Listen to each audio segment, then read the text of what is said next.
Beri perhatian dan lihat dengan teliti. Jangan berkelip. Budak cerdik ni tak pandai masak, tetapi dia hanya datang untuk menyertai pertandingan memasak semata-mata untuk membuat dirinya kelihatan malu. Saya melihat permainan baru sahaja bermula. Dia tanpa segan silu meniru pilihan lawannya. Gadis itu mengambil sebotol kicap dan memasukkannya ke dalam bakul. Detik seterusnya, gadis yang penuh tipu daya itu turut mengambil sebotol kicap dan memasukkannya ke dalam bakul. Kanak-kanak itu mengambil setengah beg tepung. Gadis yang penuh tipu daya itu turut mengambil setengah beg tepung. Tidak lama lagi, kelakuan kotor gadis licik itu diketahui oleh gadis itu, dan bukannya menahan kelakuannya, sebaliknya, dia memprovokasi gadis itu dengan pandangan yang ingin dipukul. Dalam usaha untuk berjaya menyelesaikan permainan, gadis itu, saya tidak mempunyai pengalaman dengan penjahat keji ini. Dia menoleh dan memilih bahan terakhir, berpusing dan pergi. Tetapi gadis yang licik itu tidak melihat dengan jelas apa yang diambil oleh gadis itu. Kemudian saya mengambil sebotol air gotu dengan cara yang bijak. Kemudian kembali ke padang.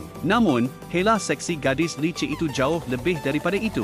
Peringkat seterusnya memasak. Dia juga tidak berputus asa dengan jalan plagiarismenya. Ikuti semua langkah untuk kanak-kanak perempuan memasak satu demi satu. Dia melakukan apa sahaja yang dilakukan oleh kanak-kanak itu. Pandangan tidak tahu malu. Kelihatan pasukan kaki yang membawa karya orang lain. Dan pada masa ini, apabila tuan gadis licik itu melihat adegan ini di latar belakang, saya tidak dapat mengelak daripada memuji dengan bangga di wajah saya. Semangat murid yang tidak tahu malu, cukup pesona masa mudanya, dan dengan bangga berkata kepada tuan gadis itu, 77 dan 94 minit berlalu dalam sekelip mata. Kerja gadis itu disiapkan terlebih dahulu. Baru sahaja gadis itu akhirnya menarik nafas lega. Gadis muslihat itu bertekad untuk menang dan tersenyum jahat kepadanya. Kemudian dia mengeluarkan minuman keras dan pistol semburan. Apa yang dia akan buat? Kerak rangup yang dibakar dalam ketuhar adalah idea yang bagus, tetapi minuman keras yang tinggi, ini terlalu berbahaya. Kemudian wanita yang penuh tipu muslihat itu dengan yakin menyerahkan sebotol wain putih.